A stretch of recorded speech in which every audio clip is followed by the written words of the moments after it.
أعوذ بالله من الشيطان الرجيم. بسم الله الرحمن الرحيم. ألف لام ميم. ذلك الكتاب لا ريب فيه هدى للمتقين الذين يؤمنون بالغيب ويقيمون الصلاة ومما رزقناهم ينفقون والذين يؤمنون بما أنزل إليك وما أنزل من قبلك وبالآخرة هم يوقنون أولئك على هدى من ربهم وأولئك هم المفلحون. إن الذين كفروا سواء عليهم أأنذرتهم أم لم تنذرهم لا يؤمنون. ختم الله على قلوبهم وعلى سمعهم وعلى أبصارهم غشاوة ولهم عذاب عظيم. ومن الناس من يقول آمنا بالله وباليوم الآخر وما هم بمؤمنين يخادعون الله والذين آمنوا وما يخدعون إلا أنفسهم وما يشعرون. في قلوبهم مرض فزادهم الله مرضا ولهم عذاب أليم بما كانوا يكذبون. وإذا قيل لهم لا تفسدوا في الأرض قالوا إنما نحن مصلحون ألا إنهم هم المفسدون ولكن لا يشعرون. وإذا قيل لهم آمنوا كما آمن الناس قالوا أنؤمن كما آمن السفهاء ألا إنهم هم السفهاء ولكن لا يعلمون. وإذا لقوا الذين آمنوا قالوا آمنا وإذا خلوا إلى شياطينهم قالوا إنا معكم إنما نحن مستهزئون. الله يستهزئ بهم ويمدهم في طغيانهم يعمهون. أولئك الذين اشتروا الضلالة بالهدى فما ربحت تجارتهم وما كانوا مهتدين. مثلهم كمثل الذي استوقد نارا فلما أضاءت ما حوله ذهب الله بنورهم وتركهم في ظلمات لا يبصرون. صم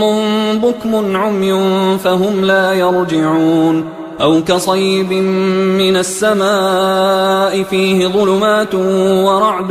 وبرق يجعلون أصابعهم في آذانهم من الصواعق حذر الموت والله محيط بالكافرين. يكاد البرق يخطف أبصارهم كلما أضاء لهم مشوا فيه وإذا أظلم عليهم قاموا ولو شاء الله لذهب بسمعهم وأبصارهم إن الله على كل شيء قدير. يا أيها الناس اعبدوا ربكم الذي خلقكم والذين من قبلكم لعلكم تتقون. الذي جعل لكم الأرض فراشا والسماء بناء وأنزل من السماء ماء فأخرج به من الثمرات رزقا لكم فلا تجعلوا لله أندادا وأنتم تعلمون. وإن كنتم في ريب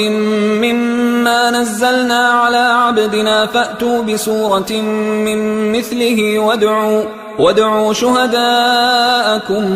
من دون الله إن كنتم صادقين. فإن لم تفعلوا ولن تفعلوا فاتقوا النار التي وقودها الناس والحجارة أعدت للكافرين. وبشر الذين آمنوا وعملوا الصالحات أن لهم جنات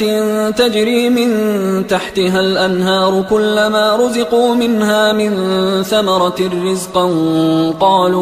قالوا هذا الذي رزقنا من قبل وأتوا به متشابها ولهم فيها أزواج مطهرة وهم فيها خالدون. إن الله لا يستحيي أن يضرب مثلا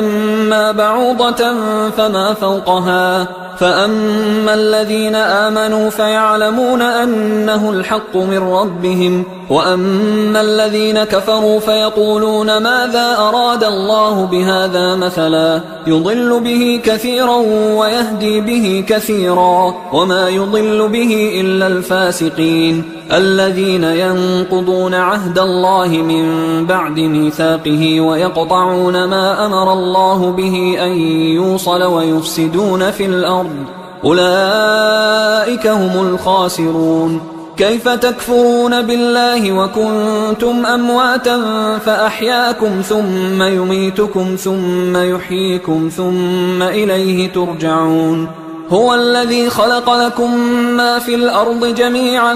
ثم استوى إلى السماء فسواهن 7 سماوات وهو بكل شيء عليم. وإذ قال ربك للملائكة إني جاعل في الأرض خليفة قالوا أتجعل فيها من يفسد فيها ويسفك الدماء ونحن نسبح بحمدك ونقدس لك قال إني أعلم ما لا تعلمون. وعلم آدم الأسماء كلها ثم عرضهم على الملائكة فقال أنبئوني بأسماء هؤلاء إن كنتم صادقين. قالوا سبحانك لا علم لنا إلا ما علمتنا إنك أنت العليم الحكيم. قال يا آدم أنبئهم بأسمائهم فلما أنبأهم بأسمائهم قال ألم أقل لكم إني أعلم غيب السماوات والأرض وأعلم ما تبدون وما كنتم تكتمون. وإذ قلنا للملائكة اسجدوا لآدم فسجدوا إلا إبليس أبى واستكبر وكان من الكافرين. وقلنا يا آدم اسكن أنت وزوجك الجنة وكلا منها رغدا حيث شئتما ولا تقربا هذه الشجرة فتكونا من الظالمين. فأزلهما الشيطان عنها فأخرجهما مما كانا فيه وقلنا اهبطوا بعضكم لبعض عدو ولكم في الأرض مستقر ومتاع إلى حين. فتلقى آدم من ربه كلمات فتاب عليه إنه هو التواب الرحيم. قلنا اهبطوا منها جميعا فإما يأتينكم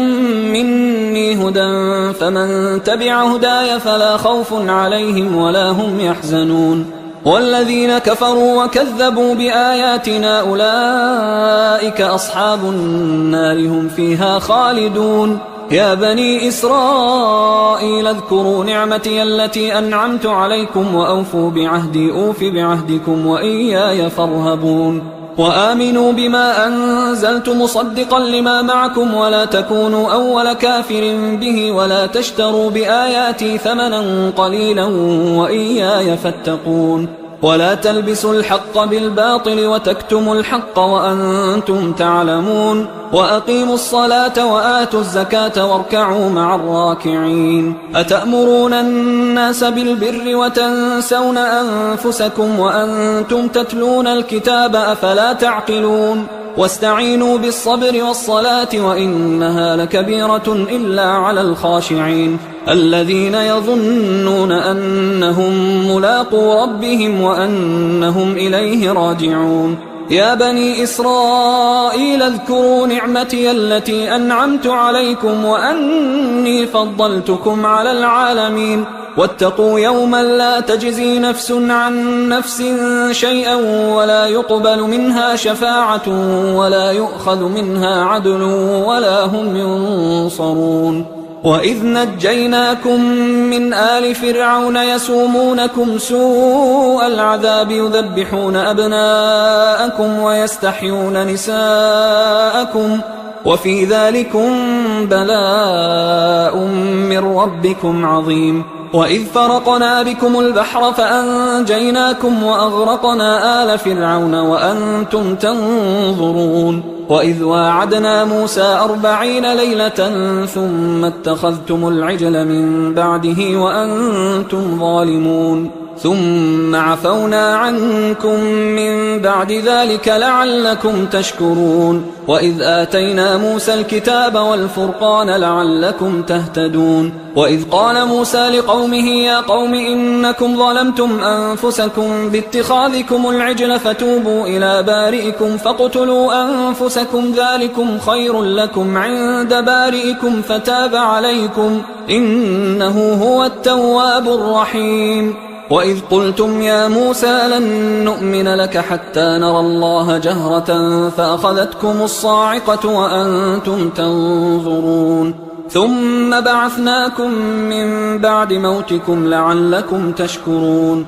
وظللنا عليكم الغمام وأنزلنا عليكم المن والسلوى كلوا من طيبات ما رزقناكم وما ظلمونا ولكن كانوا أنفسهم يظلمون وإذ قلنا ادخلوا هذه القرية فكلوا منها حيث شئتم رغدا وادخلوا الباب سجدا وقولوا حطة نغفر لكم خطاياكم وسنزيد المحسنين فبدل الذين ظلموا قولا غير الذي قيل لهم فأنزلنا على الذين ظلموا رجزا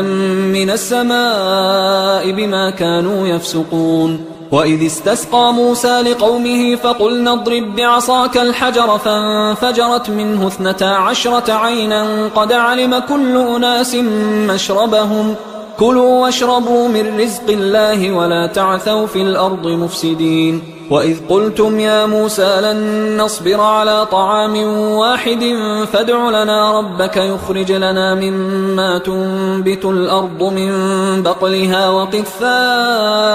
وفومها وعدسها وبصلها قال أتستبدلون الذي هو أدنى بالذي هو خير اهبطوا مصرا فإن لكم ما سألتم وضربت عليهم الذلة والمسكنة وباءوا بغضب من الله ذلك بأنهم كانوا يكفرون بآيات الله ويقتلون النبيين بغير الحق ذلك بما عصوا وكانوا يعتدون إن الذين آمنوا والذين هادوا والنصارى والصابئين من آمن بالله واليوم الآخر وعمل صالحا فلهم أجرهم عند ربهم ولا خوف عليهم ولا هم يحزنون وإذ أخذنا ميثاقكم ورفعنا فوقكم الطور خذوا ما آتيناكم بقوة واذكروا ما فيه لعلكم تتقون ثم توليتم من بعد ذلك فلولا فضل الله عليكم ورحمته لكنتم من الخاسرين ولقد علمتم الذين اعتدوا منكم في السبت فقلنا لهم كونوا قردة خاسئين فجعلناها نكالا لما بين يديها وما خلفها وموعظة للمتقين وإذ قال موسى لقومه إن الله يأمركم أن تذبحوا بقرة قالوا أتتخذنا هزوا قال أعوذ بالله أن أكون من الجاهلين قالوا ادع لنا ربك يبين لنا ما هي قال إنه يقول إنها بقرة لا فارض ولا بكر عوان بين ذلك فافعلوا ما تؤمرون قالوا ادع لنا ربك يبين لنا ما لونها قال إنه يقول إنها بقرة صفراء فاقع لونها تسر الناظرين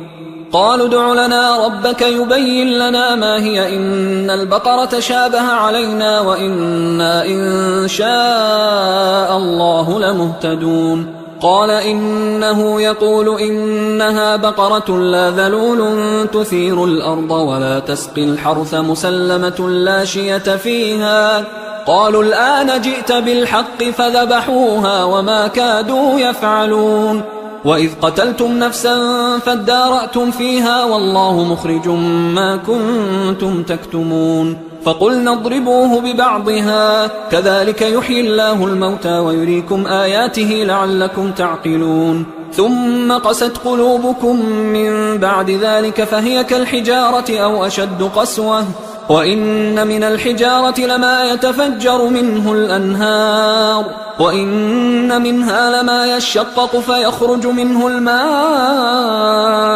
وإن منها لما يهبط من خشية الله وما الله بغافل عما تعملون. أفتطمعون أن يؤمنوا لكم وقد كان فريق منهم يسمعون كلام الله ثم يحرفونه من بعد ما عقلوه وهم يعلمون. وإذا لقوا الذين آمنوا قالوا آمنا وإذا خلا بعضهم إلى بعض قالوا أتحدثونهم بما فتح الله عليكم ليحاجوكم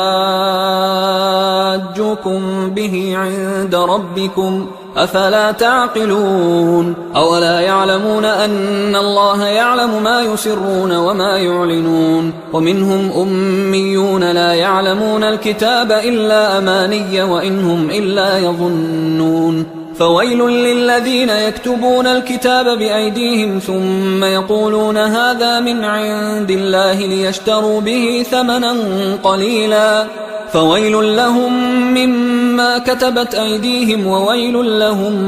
مما يكسبون. وقالوا لن تمسنا النار إلا أياما معدودة قل أتخذتم عند الله عهدا فلن يخلف الله عهده أم تقولون على الله ما لا تعلمون. بلى من كسب سيئة وأحاطت به خطيئته فأولئك أصحاب النار هم فيها خالدون. والذين آمنوا وعملوا الصالحات أولئك أصحاب الجنة هم فيها خالدون. وإذ أخذنا ميثاق بني إسرائيل لا تعبدون إلا الله وبالوالدين إحسانا وذي القربى واليتامى والمساكين وقولوا للناس حسنا وأقيموا الصلاة وآتوا الزكاة ثم توليتم إلا قليلا منكم وأنتم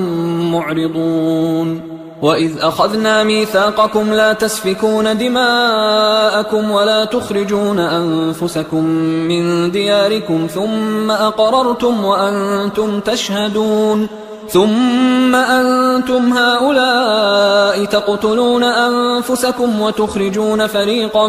منكم من ديارهم تظاهرون عليهم بالإثم والعدوان وإن يأتوكم أسارى تفادوهم وهو محرم عليكم إخراجهم أفتؤمنون ببعض الكتاب وتكفرون ببعض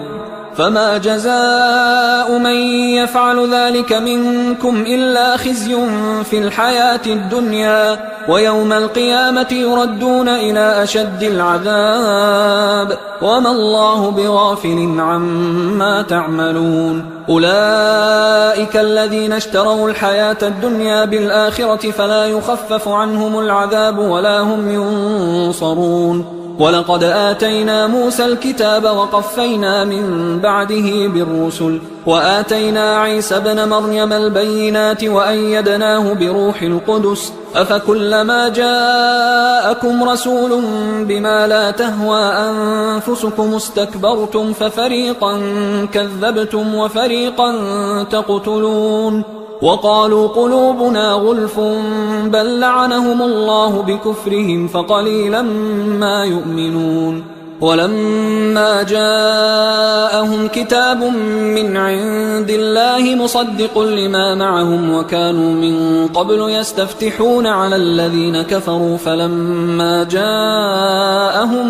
ما عرفوا كفروا به فلعنة الله على الكافرين. بئس ما اشتروا به أنفسهم أن يكفروا بما أنزل الله بغيا أن ينزل الله من فضله على من يشاء من عباده فباءوا بغضب على غضب وللكافرين عذاب مهين. وإذا قيل لهم آمنوا بما أنزل الله قالوا نؤمن بما أنزل علينا ويكفرون بما وراءه وهو الحق مصدقا لما معهم قل فلم تقتلون أنبياء الله من قبل إن كنتم مؤمنين. ولقد جاءكم موسى بالبينات ثم اتخذتم العجل من بعده وأنتم ظالمون. وإذ أخذنا ميثاقكم ورفعنا فوقكم الطور خذوا ما آتيناكم بقوة واسمعوا قالوا سمعنا وعصينا وأشربوا في قلوبهم العجل بكفرهم قل بئس ما يأمركم به إيمانكم إن كنتم مؤمنين قل إن كانت لكم الدار الآخرة عند الله خالصة من دون الناس فتمنوا الموت إن كنتم صادقين ولن يتمنوه أبدا بما قدمت أيديهم والله عليم بالظالمين ولتجدنهم أحرص الناس على حياة ومن الذين أشركوا يود أحدهم لو يعمر 1000 سنة وما هو بمزحزحه من العذاب أن يعمر والله بصير بما يعملون قل من كان عدوا لجبريل فإنه نزله على قلبك بإذن الله مصدقا لما بين يديه وهدى وبشرى للمؤمنين من كان عدوا لله وملائكته ورسله وجبريل وميكال فإن الله عدو للكافرين ولقد أنزلنا إليك آيات بينات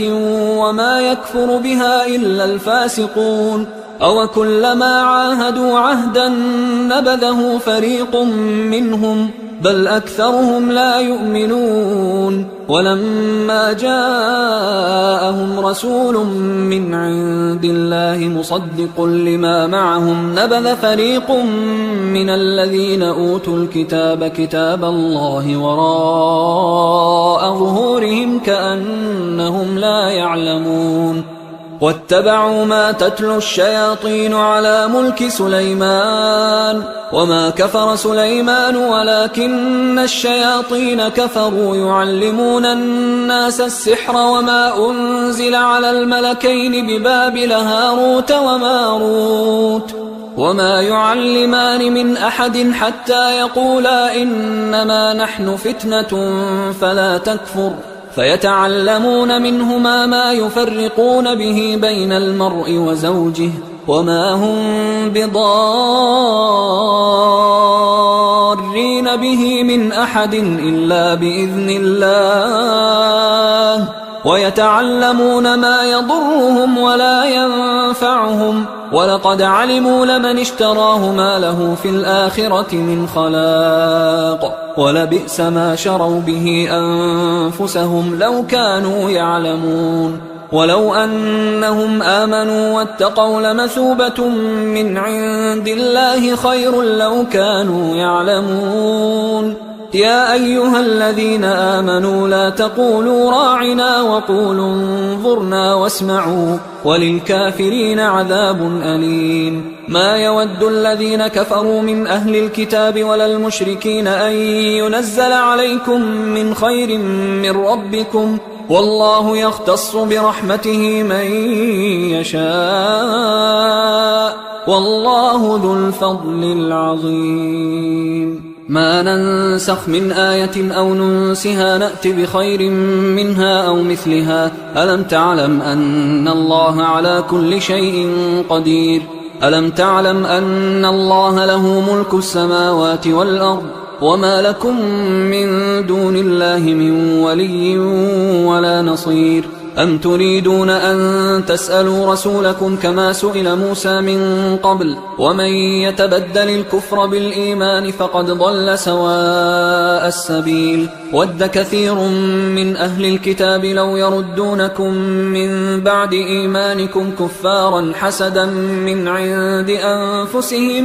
من بعد ما تبين لهم الحق فاعفوا واصفحوا حتى يأتي الله بأمره إن الله على كل شيء قدير وأقيموا الصلاة وآتوا الزكاة وما تقدموا لأنفسكم من خير تجدوه عند الله إن الله بما تعملون بصير وقالوا لن يدخل الجنة إلا من كان هودا أو نصارى تلك أمانيهم قل هاتوا برهانكم إن كنتم صادقين بلى من أسلم وجهه لله وهو محسن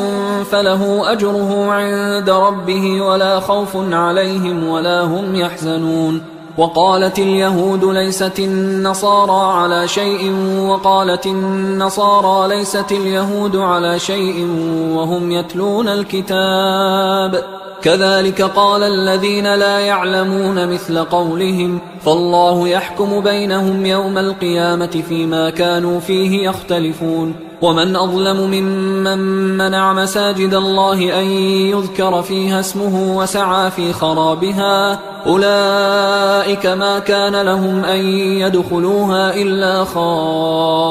خائفين لهم في الدنيا خزي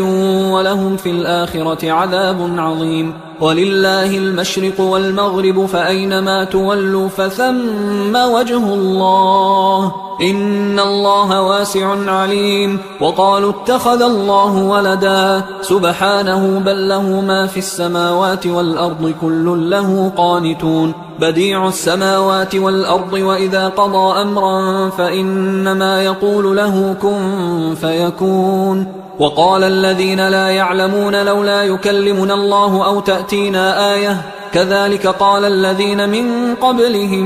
مثل قولهم تشابهت قلوبهم قد بينا الآيات لقوم يوقنون إنا أرسلناك بالحق بشيرا ونذيرا ولا تسأل عن أصحاب الجحيم ولن ترضى عنك اليهود ولا النصارى حتى تتبع ملتهم قل إن هدى الله هو الهدى ولئن اتبعت أهواءهم بعد الذي جاءك من العلم ما لك من الله من ولي ولا نصير الذين آتيناهم الكتاب يتلونه حق تلاوته أولئك يؤمنون به ومن يكفر به فأولئك هم الخاسرون يا بني إسرائيل اذكروا نعمتي التي أنعمت عليكم وأني فضلتكم على العالمين واتقوا يوما لا تجزي نفس عن نفس شيئا ولا يقبل منها عدل ولا تنفعها شفاعة ولا هم ينصرون وإذ ابتلى إبراهيم ربه بكلمات فأتمهن قال إني جاعلك للناس إماما قال ومن ذريتي قال لا ينال عهد الظالمين وإذ جعلنا البيت مثابة للناس وأمنا واتخذوا من مقام إبراهيم مصلى وعهدنا إلى إبراهيم وإسماعيل أن طهرا بيتي للطائفين والعاكفين والركع السجود وإذ قال إبراهيم رب اجعل هذا بلدا آمنا وارزق أهله من الثمرات من آمن منهم بالله واليوم الآخر قال ومن كفر فأمتعه قليلا ثم أضطره إلى عذاب النار وبئس المصير وإذ يرفع إبراهيم القواعد من البيت وإسماعيل ربنا تقبل منا إنك أنت السميع العليم ربنا وجعلنا مسلمين لك ومن ذريتنا أمة مسلمة لك وأرنا مناسكنا وتب علينا إنك أنت التواب الرحيم ربنا وابعث فيهم رسولا منهم يتلو عليهم آياتك ويعلمهم الكتاب والحكمة ويزكيهم إنك أنت العزيز الحكيم ومن يرغب عن ملة إبراهيم إلا من سفه نفسه ولقد اصطفيناه في الدنيا وإنه في الآخرة لمن الصالحين إذ قال له ربه أسلم قال أسلمت لرب العالمين. ووصى بها إبراهيم بنيه ويعقوب يا بني إن الله اصطفى لكم الدين فلا تموتن إلا وأنتم مسلمون. أم كنتم شهداء إذ حضر يعقوب الموت إذ قال لبنيه ما تعبدون من بعدي قالوا نعبد إلهك وإله آبائك إبراهيم وإسماعيل وإسحاق إلها واحدا ونحن له مسلمون. تلك أمة قد خلت لها ما كسبت ولكم ما كسبتم ولا تسألون عما كانوا يعملون. وقالوا كونوا هودا أو نصارى تهتدوا قل بل ملة إبراهيم حنيفا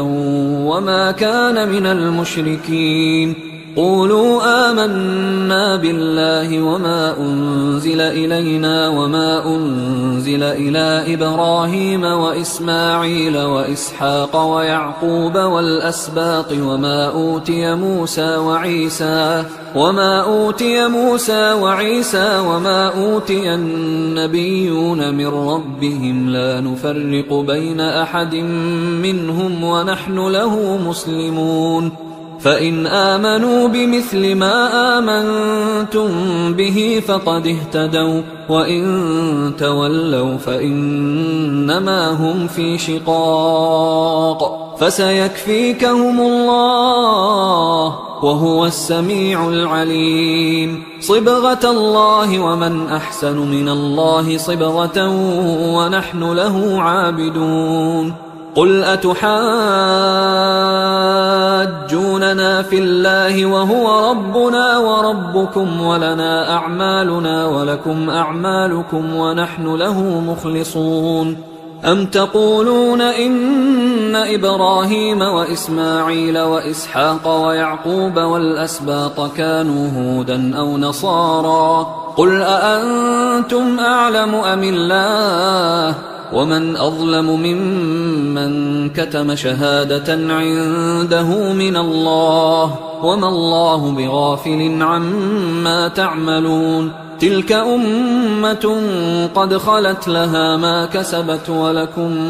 ما كسبتم ولا تسألون عما كانوا يعملون. سيقول السفهاء من الناس ما ولاهم عن قبلتهم التي كانوا عليها قل لله المشرق والمغرب يهدي من يشاء إلى صراط مستقيم. وكذلك جعلناكم أمة وسطا لتكونوا شهداء على الناس ويكون الرسول عليكم شهيدا. وما جعلنا القبلة التي كنت عليها إلا لنعلم من يتبع الرسول ممن ينقلب على عقبيه وإن كانت لكبيرة إلا على الذين هدى الله وما كان الله ليضيع إيمانكم إن الله بالناس لرؤوف رحيم. قد نرى تقلب وجهك في السماء فلنولينك قبلة ترضاها فول وجهك شطر المسجد الحرام وحيث ما كنتم فولوا وجوهكم شطره وإن الذين أوتوا الكتاب ليعلمون أنه الحق من ربهم وما الله بغافل عما يعملون. ولئن أتيت الذين أوتوا الكتاب بكل آية ما تبعوا قبلتك وما أنت بتابع قبلتهم وما بعضهم بتابع قبلة بعض ولئن اتبعت أهواءهم من بعد ما جاءك من العلم إنك إذا لمن الظالمين. الذين آتيناهم الكتاب يعرفونه كما يعرفون أبناءهم وإن فريقا منهم ليكتمون الحق وهم يعلمون. الحق من ربك فلا تكونن من الممترين ولكل وجهة هو موليها فاستبقوا الخيرات أينما تكونوا يأت بكم الله جميعا إن الله على كل شيء قدير ومن حيث خرجت فول وجهك شطر المسجد الحرام وإنه للحق من ربك وما الله بغافل عما تعملون ومن حيث خرجت فول وجهك شطر المسجد الحرام وحيث ما كنتم فولوا وجوهكم شطره لئلا يكون للناس عليكم حجة إلا الذين ظلموا منهم فلا تخشوهم واخشوني ولأتم نعمتي عليكم ولعلكم تهتدون كما أرسلنا فيكم رسولا منكم يتلو عليكم آياتنا ويزكيكم ويعلمكم الكتاب والحكمة ويعلمكم ما لم تكونوا تعلمون فاذكروني أذكركم واشكروا لي ولا تكفرون يا أيها الذين آمنوا استعينوا بالصبر والصلاة إن الله مع الصابرين ولا تقولوا لمن يقتل في سبيل الله أموات بل أحياء ولكن لا تشعرون ولنبلونكم بشيء من الخوف والجوع ونقص من الأموال والأنفس والثمرات وبشر الصابرين الذين إذا أصابتهم مصيبة قالوا إنا لله وإنا إليه راجعون أولئك عليهم صلوات من ربهم ورحمة وأولئك هم المهتدون إن الصفا والمروة من شعائر الله فمن حج البيت أو اعتمر فلا جناح عليه أن يطوف بهما ومن تطوع خيرا فإن الله شاكر عليم إن الذين يكتمون ما أنزلنا من البينات والهدى من بعد ما بيناه للناس في الكتاب أولئك يلعنهم الله ويلعنهم اللاعنون إلا الذين تابوا وأصلحوا وبينوا فأولئك أتوب عليهم وأنا التواب الرحيم إن الذين كفروا وماتوا وهم كفار أولئك عليهم لعنة الله والملائكة والناس أجمعين خالدين فيها لا يخفف عنهم العذاب ولا هم ينظرون وإلهكم إله واحد لا إله إلا هو الرحمن الرحيم إن في خلق السماوات والأرض واختلاف الليل والنهار والفلك التي تجري في البحر بما ينفع الناس وما أنزل الله من السماء من ماء فأحيا به الأرض بعد موتها وبث فيها من كل دابة وتصريف الرياح والسحاب المسخر بين السماء والأرض لآيات لقوم يعقلون ومن الناس من يتخذ من دون الله أندادا يحبونهم كحب الله والذين آمنوا أشد حبا لله ولو يرى الذين ظلموا إذ يرون العذاب أن القوة لله جميعا وأن الله شديد العذاب إذ تبرأ الذين اتبعوا من الذين اتبعوا ورأوا العذاب وتقطعت بهم الأسباب وقال الذين اتبعوا لو أن لنا كرة فنتبرأ منهم كما تبرأوا منا كذلك يريهم الله أعمالهم حسرات عليهم وما هم بخارجين من النار. يا أيها الناس كلوا مما في الأرض حلالا طيبا ولا تتبعوا خطوات الشيطان إنه لكم عدو مبين. إنما يأمركم بالسوء والفحشاء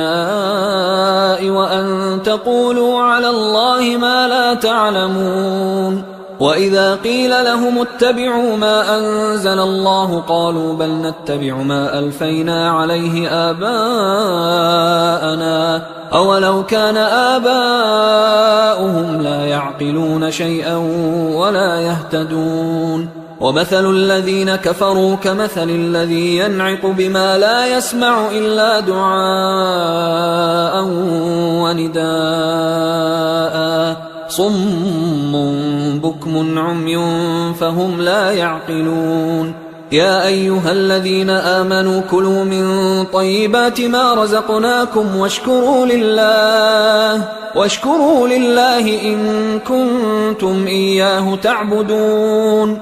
إنما حرم عليكم الميتة والدم ولحم الخنزير وما أهل به لغير الله فمن اضطر غير باغ ولا عاد فلا إثم عليه إن الله غفور رحيم. إن الذين يكتمون ما أنزل الله من الكتاب ويشترون به ثمنا قليلا أولئك ما يأكلون في بطونهم إلا النار ولا يكلمهم الله يوم القيامة ولا يزكيهم ولهم عذاب أليم. أولئك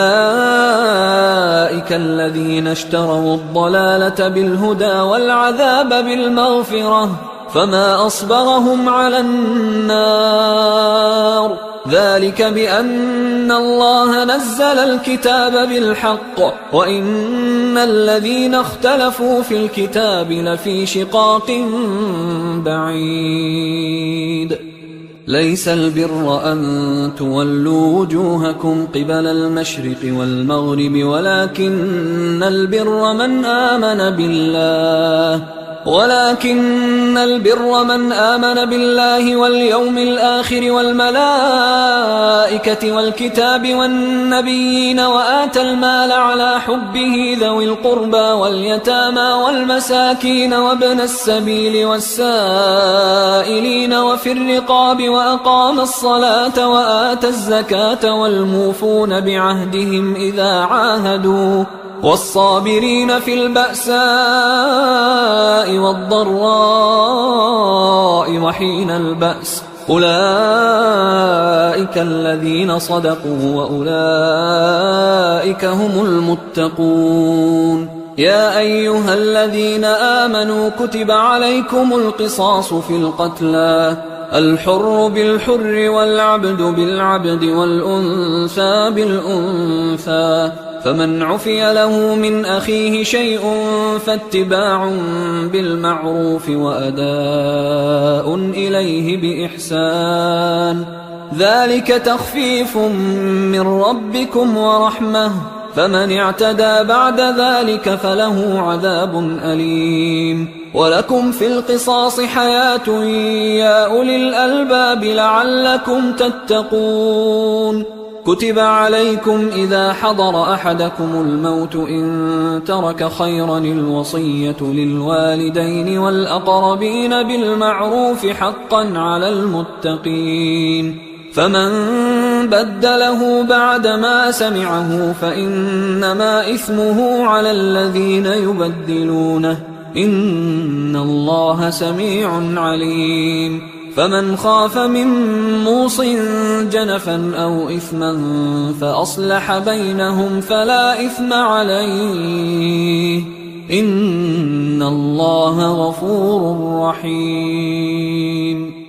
يا أيها الذين آمنوا كتب عليكم الصيام كما كتب على الذين من قبلكم لعلكم تتقون أياما معدودات فمن كان منكم مريضا أو على سفر فعدة من أيام أخر وعلى الذين يطيقونه فدية طعام مسكين فمن تطوع خيرا فهو خير له وأن تصوموا خير لكم إن كنتم تعلمون شهر رمضان الذي أنزل فيه القرآن هدى للناس وبينات من الهدى والفرقان فمن شهد منكم الشهر فليصم ومن كان مريضا أو على سفر فعدة من أيام أخر يريد الله بكم اليسر ولا يريد بكم العسر ولتكملوا العدة ولتكبروا الله على ما هداكم ولعلكم تشكرون وإذا سألك عبادي عني فإني قريب أجيب دعوة الداعي إذا دعان فليستجيبوا لي وليؤمنوا بي لعلهم يرشدون أحل لكم ليلة الصيام الرفث إلى نسائكم هن لباس لكم وأنتم لباس لهن علم الله أنكم كنتم تختانون أنفسكم فتاب عليكم وعفى عنكم فالآن باشروهن وابتغوا ما كتب الله لكم وكلوا واشربوا حتى يتبين لكم الخيط الأبيض من الخيط الأسود من الفجر ثم أتموا الصيام إلى الليل ولا تباشروهن وأنتم عاكفون في المساجد تلك حدود الله فلا تقربوها كذلك يبين الله آياته للناس لعلهم يتقون ولا تأكلوا أموالكم بينكم بالباطل وتدلوا بها إلى الحكام لتأكلوا فريقا من أموال الناس بالإثم وأنتم تعلمون يسألونك عن الأهلة قل هي مواقيت للناس والحج وليس البر بأن تأتوا البيوت من ظهورها ولكن البر من اتقى وأتوا البيوت من أبوابها واتقوا الله لعلكم تفلحون وقاتلوا في سبيل الله الذين يقاتلونكم ولا تعتدوا إن الله لا يحب المعتدين وقتلوهم حيث ثقفتموهم وأخرجوهم من حيث أخرجوكم والفتنة أشد من القتل ولا تقاتلوهم عند المسجد الحرام حتى يقاتلوكم فيه فإن قاتلوكم فاقتلوهم كذلك جزاء الكافرين فإن انتهوا فإن الله غفور رحيم وقاتلوهم حتى لا تكون فتنة ويكون الدين لله فإن انتهوا فلا عدوان إلا على الظالمين الشهر الحرام بالشهر الحرام والحرمات قصاص فمن اعتدى عليكم فاعتدوا عليه بمثل ما اعتدى عليكم واتقوا الله واعلموا أن الله مع المتقين وأنفقوا في سبيل الله ولا تلقوا بأيديكم إلى التهلكة وأحسنوا إن الله يحب المحسنين وأتموا الحج والعمرة لله فإن أحصرتم فما استيسر من الهدي ولا تحلقوا رؤوسكم حتى يبلغ الهدي محله فمن كان منكم مريضا أو به أذى من رأسه ففدية من صيام أو صدقة أو نسك فإذا أمنتم فمن تمتع بالعمرة إلى الحج فما استيسر من الهدي فمن لم يجد فصيام 3 أيام في الحج و7 إذا رجعتم تلك 10 كاملة ذلك لمن لم يكن أهله حاضر المسجد الحرام واتقوا الله واعلموا أن الله شديد العقاب الحج أشهر معلومات فمن فرض فيهن الحج فلا رفث ولا فسوق ولا جدال في الحج وما تفعلوا من خير يعلمه الله وتزودوا فإن خير الزاد التقوى واتقون يا أولي الألباب ليس عليكم جناح أن تبتغوا فضلا من ربكم فإذا أفضتم من عرفات فاذكروا الله عند المشعر الحرام واذكروه كما هداكم وإن كنتم من قبله لمن الضالين ثم أفيضوا من حيث أفاض الناس واستغفروا الله إن الله غفور رحيم فإذا قضيتم مناسككم فاذكروا الله كذكركم آباءكم أو أشد ذكرا فمن الناس من يقول ربنا آتنا في الدنيا وما له في الآخرة من خلاق ومنهم من يقول ربنا آتنا في الدنيا حسنة وفي الآخرة حسنة وقنا عذاب النار أولئك لهم نصيب مما كسبوا والله سريع الحساب واذكروا الله في أيام معدودات فمن تعجل في يومين فلا إثم عليه ومن تأخر فلا إثم عليه لمن اتقى واتقوا الله واعلموا أنكم إليه تحشرون ومن الناس من يعجبك قوله في الحياة الدنيا ويشهد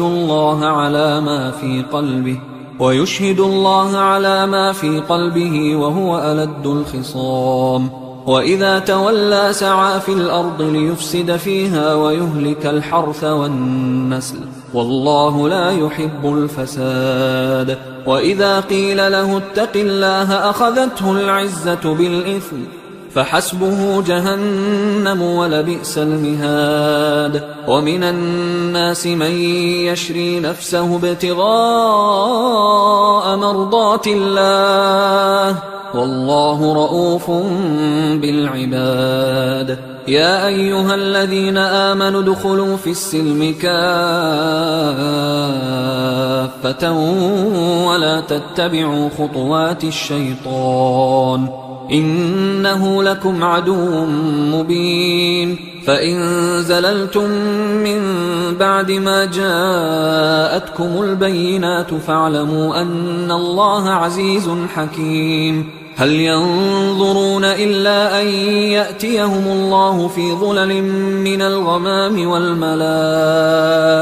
وقضي الأمر وإلى الله ترجع الأمور سل بني إسرائيل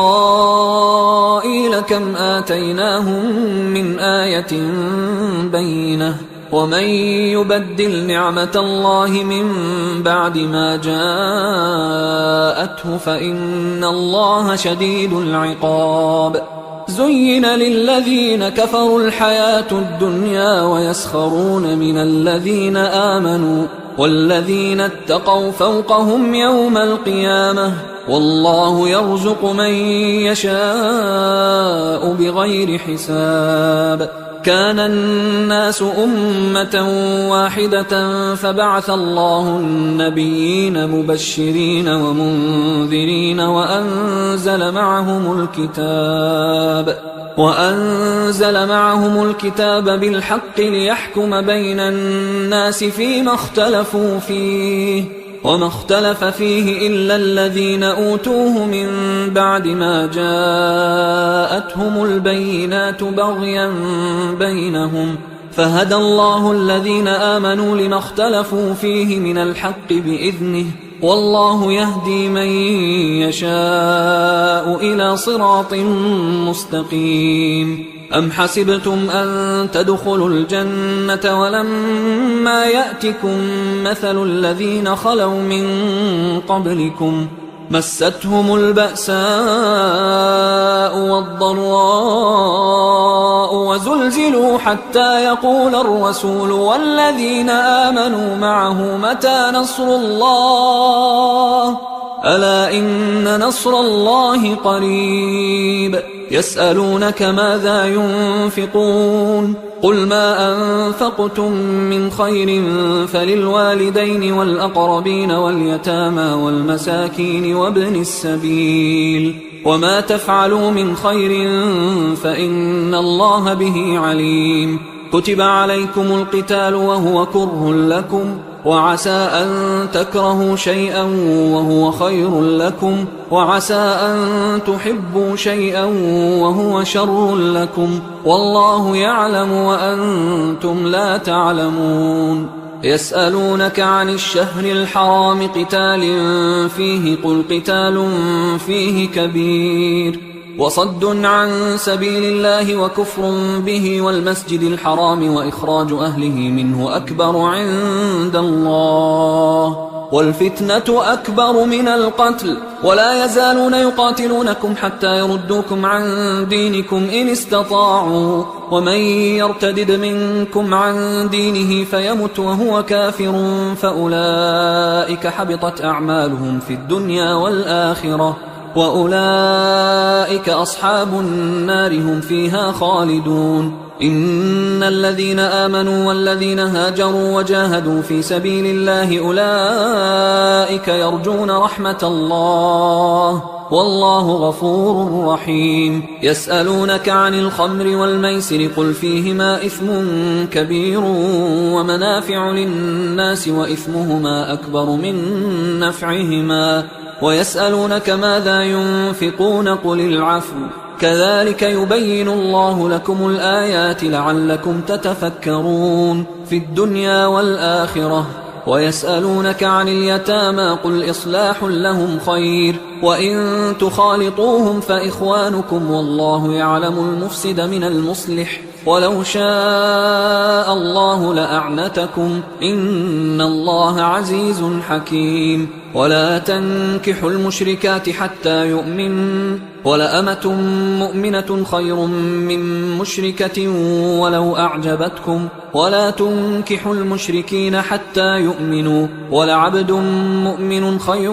من مشرك ولو أعجبكم، أولئك يدعون إلى النار والله يدعو إلى الجنة والمغفرة بإذنه، ويبين آياته للناس لعلهم يتذكرون. ويسألونك عن المحيض قل هو أذى فاعتزلوا النساء في المحيض ولا تقربوهن حتى يطهرن، فإذا تطهرن فأتوهن من حيث أمركم الله، إن الله يحب التوابين ويحب المتطهرين. نساؤكم حرث لكم فأتوا حرثكم أنى شئتم، وقدموا لأنفسكم واتقوا الله واعلموا أنكم ملاقوه، وبشر المؤمنين. ولا تجعلوا الله عرضة لأيمانكم أن تبروا وتتقوا وتصلحوا بين الناس، والله سميع عليم. لا يؤاخذكم الله باللغو في أيمانكم ولكن يؤاخذكم بما كسبت قلوبكم، والله غفور حليم. للذين يؤلون من نسائهم تربص 4 أشهر، فإن فاءوا فإن الله غفور رحيم، وإن عزموا الطلاق فإن الله سميع عليم. والمطلقات يتربصن بأنفسهن 3 قروء، ولا يحل لهن أن يكتمن ما خلق الله في أرحامهن إن كن يؤمن بالله واليوم الآخر، وبعولتهن أحق بردهن في ذلك إن أرادوا إصلاحا، ولهن مثل الذي عليهن بالمعروف وللرجال عليهن درجة، والله عزيز حكيم. الطلاق 2، فإمساك بمعروف أو تسريح بإحسان، ولا يحل لكم أن تأخذوا مما آتيتموهن شيئا إلا أن يخافا ألا يقيما حدود الله، فإن خفتم ألا يقيما حدود الله فلا جناح عليهما فيما افتدت به، تلك حدود الله فلا تعتدوها، ومن يتعد حدود الله فأولئك هم الظالمون. فإن طلقها فلا تحل له من بعد حتى تنكح زوجا غيره، فإن طلقها فلا جناح عليهما أن يتراجعا إن ظنا أن يقيما حدود الله، وتلك حدود الله يبينها لقوم يعلمون. وإذا طلقتم النساء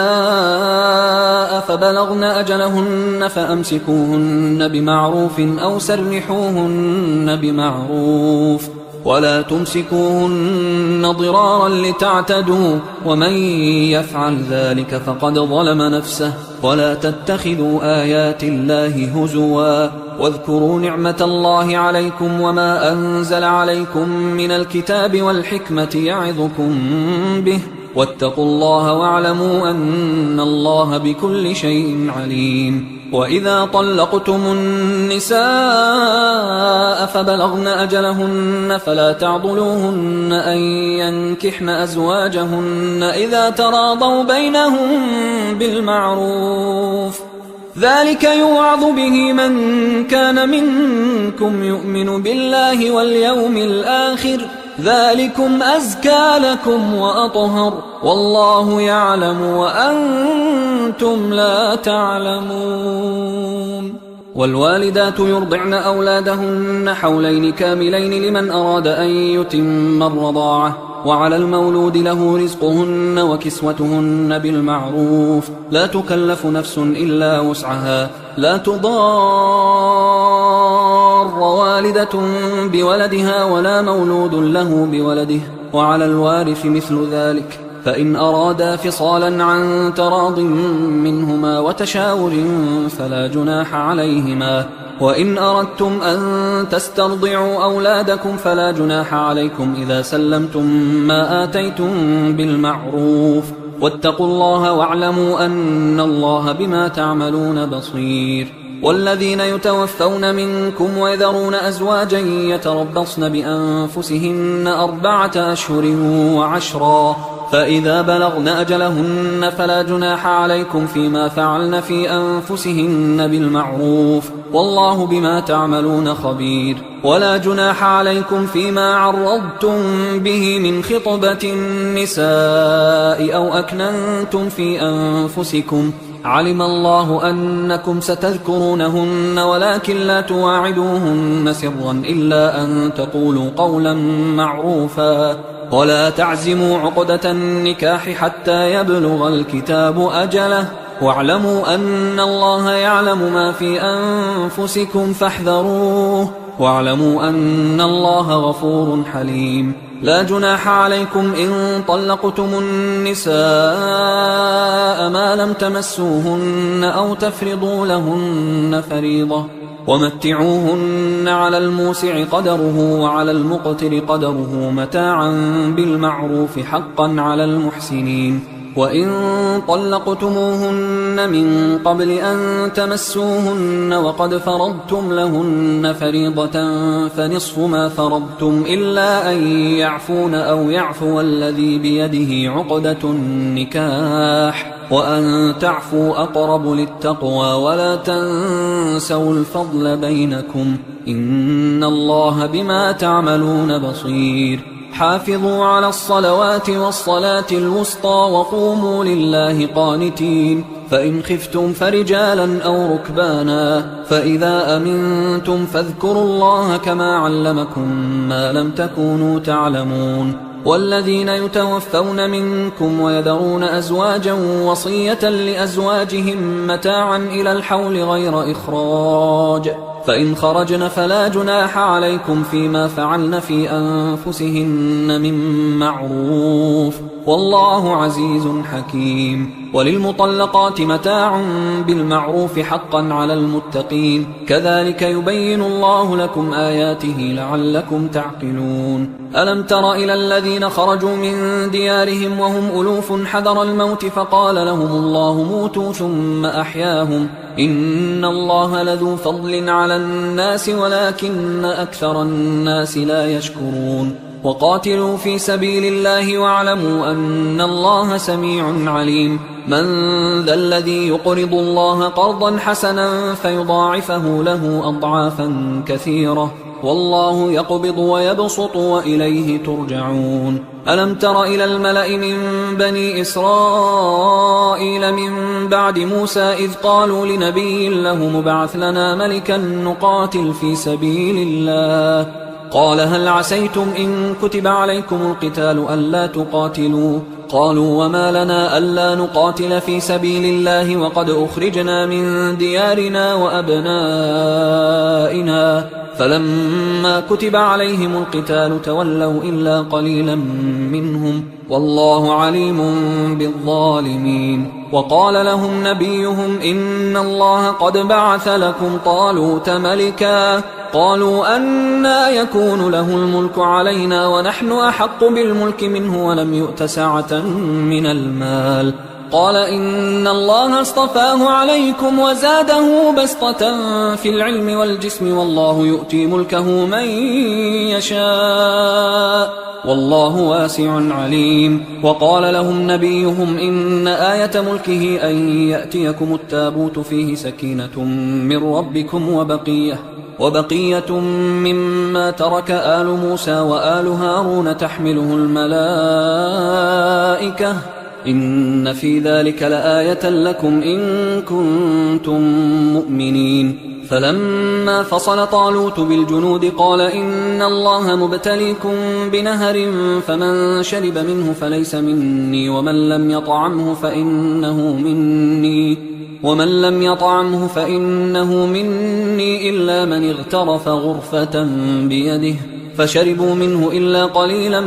منهم فلما جاوزه هو والذين آمنوا معه قالوا لا طاقة لنا اليوم بجالوت وجنوده قال الذين يظنون أنهم ملاقوا الله كم من فئة قليلة غلبت فئة كثيرة بإذن الله والله مع الصابرين. ولما برزوا لجالوت وجنوده قالوا ربنا أفرغ علينا صبرا وثبت أقدامنا وانصرنا على القوم الكافرين فهزموهم بإذن الله. وقتل داود جالوت وآتاه الله الملك والحكمة وعلمه مما يشاء ولولا دفع الله الناس بعضهم ببعض لفسدت الأرض ولكن الله ذو فضل على العالمين. تلك آيات الله نتلوها عليك بالحق وإنك لمن المرسلين. تلك الرسل فضلنا بعضهم على بعض منهم من كلم الله ورفع بعضهم درجات وآتينا عيسى ابن مريم البينات وأيدناه بروح القدس ولو شاء الله ما اقتتل الذين من بعدهم من بعد ما جاءتهم البينات ولكن اختلفوا فمنهم من آمن ومنهم من كفر ولو شاء الله ما اقتتلوا ولكن الله يفعل ما يريد. يا أيها الذين آمنوا أنفقوا مما رزقناكم من قبل أن يأتي يوم لا بيع فيه ولا خلة ولا شفاعة والكافرون هم الظالمون. الله لا إله إلا هو الحي القيوم لا تأخذه سنة ولا نوم له ما في السماوات وما في الأرض من ذا الذي يشفع عنده إلا بإذنه يعلم ما بين أيديهم وما خلفهم ولا يحيطون بشيء من علمه إلا بما شاء وسع كرسيه السماوات والأرض ولا يؤوده حفظهما وهو العلي العظيم. لا إكراه في الدين قد تبين الرشد من الغي فمن يكفر بالطاغوت ويؤمن بالله فقد استمسك بالعروة الوثقى لا انفصام لها والله سميع عليم. الله ولي الذين آمنوا يخرجهم من الظلمات إلى النور والذين كفروا أولياؤهم الطاغوت يخرجونهم من النور إلى الظلمات أولئك أصحاب النار هم فيها خالدون. ألم تر إلى الذي حاج إبراهيم في ربه أن آتاه الله الملك إذ قال إبراهيم ربي الذي يحيي ويميت قال أنا أحيي وأميت قال إبراهيم فإن الله يأتي بالشمس من المشرق فأت بها من المغرب فبهت الذي كفر والله لا يهدي القوم الظالمين. أو كالذي مر على قرية وهي خاوية على عروشها قال أنى يحيي هذه الله بعد موتها فأماته الله 100 عام ثم بعثه قال كم لبثت؟ قال لبثت يوما أو بعض يوم. قال بل لبثت 100 عام فانظر إلى طعامك وشرابك لم يتسنه وانظر إلى حمارك ولنجعلك آية للناس وانظر إلى العظام كيف ننشزها ثم نكسوها لحما فلما تبين له قال أعلم أن الله على كل شيء قدير. وإذ قال إبراهيم رب أرني كيف تحيي الموتى قال أولم تؤمن قال بلى ولكن ليطمئن قلبي قال فخذ 4 من الطير فصرهن إليك ثم اجعل على كل جبل منهن جزءا ثم ادعهن يأتينك سعيا واعلم أن الله عزيز حكيم. مثل الذين ينفقون أموالهم في سبيل الله كمثل حبة أنبتت 7 سنابل في كل سنبلة 100 حبة والله يضاعف لمن يشاء والله واسع عليم. الذين ينفقون أموالهم في سبيل الله ثم لا يتبعون ما أنفقوا منا ولا أذى لهم أجرهم عند ربهم ولا خوف عليهم ولا هم يحزنون. قول معروف ومغفرة خير من صدقة يتبعها أذى والله غني حليم. يا أيها الذين آمنوا لا تبطلوا صدقاتكم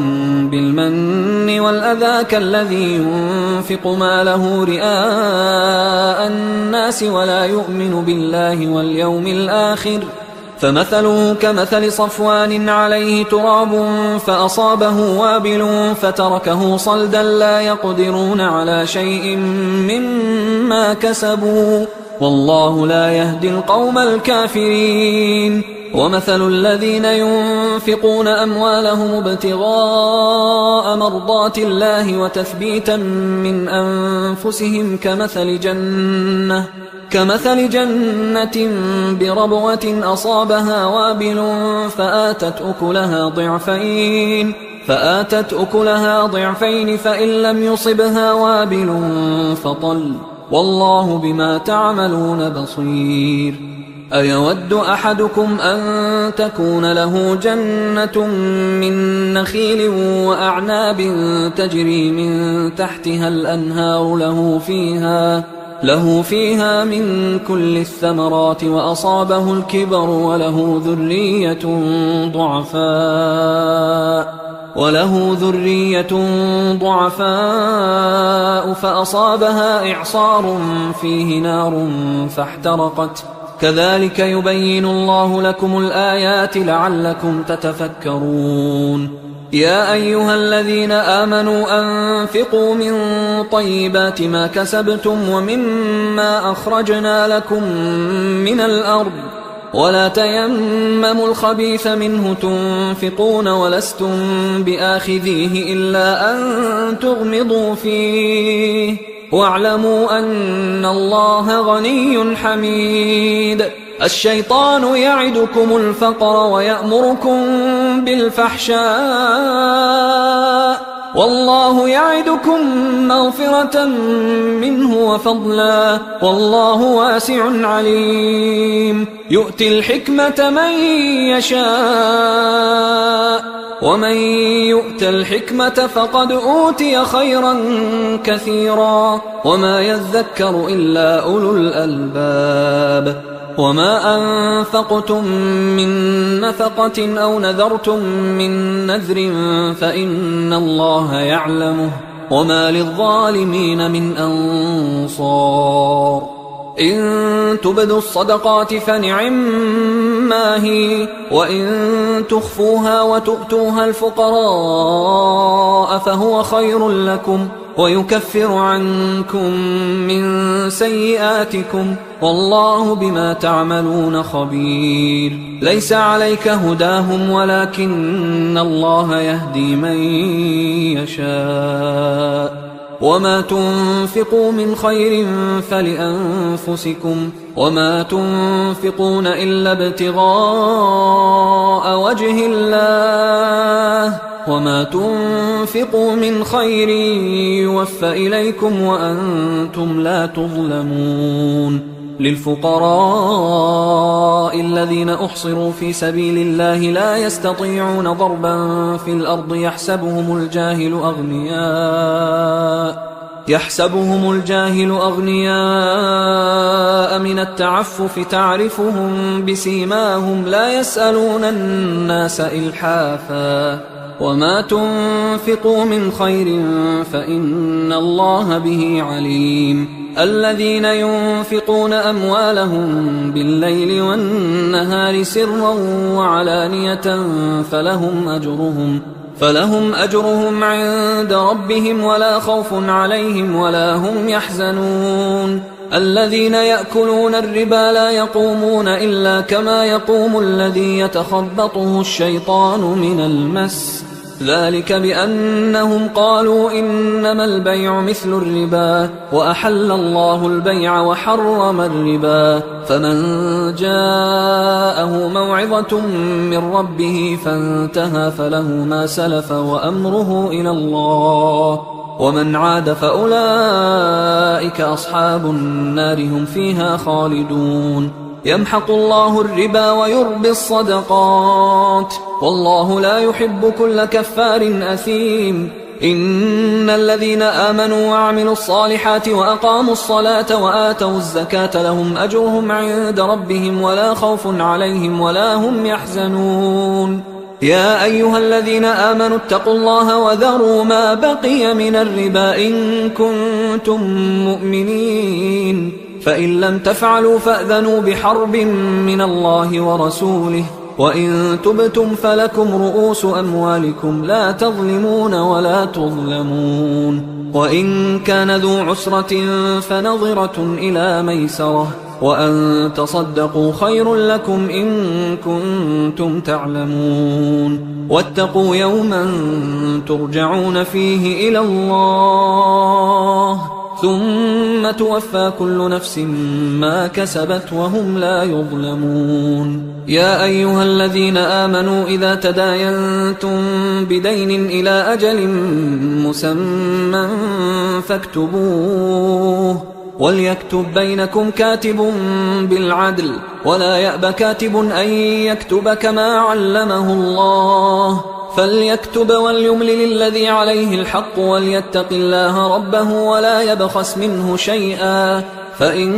كان الذي عليه الحق سفيها أو ضعيفا أو لا يستطيع أن يمله فليملل وليه بالعدل واستشهدوا شهيدين من رجالكم، فإن لم يكونا رجلين فرجل وامرأتان ممن ترضون من الشهداء أن تضل إحداهما فتذكر إحداهما الأخرى. ولا يأبى الشهداء إذا ما دعوا ولا تسأموا أن تكتبوه صغيرا أو كبيرا إلى أجله، ذلكم أقسط عند الله وأقوم للشهادة وأدنى أن لا ترتابوا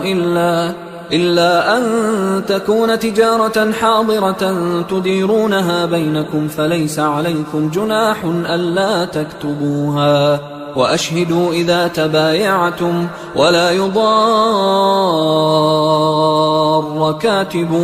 ولا شهيد، وإن تفعلوا فإنه فسوق بكم واتقوا الله ويعلمكم الله والله بكل شيء عليم. وإن كنتم على سفر ولم تجدوا كاتبا فرهان مقبوضة، فإن أمن بعضكم بعضا فليؤدي الذي اؤتمن أمانته وليتق الله ربه ولا تكتموا الشهادة ومن يكتمها فإنه آثم قلبه والله بما تعملون عليم. لله ما في السماوات وما في الأرض وإن تبدوا ما في أنفسكم أو تخفوه يحاسبكم به الله فيغفر لمن يشاء ويعذب من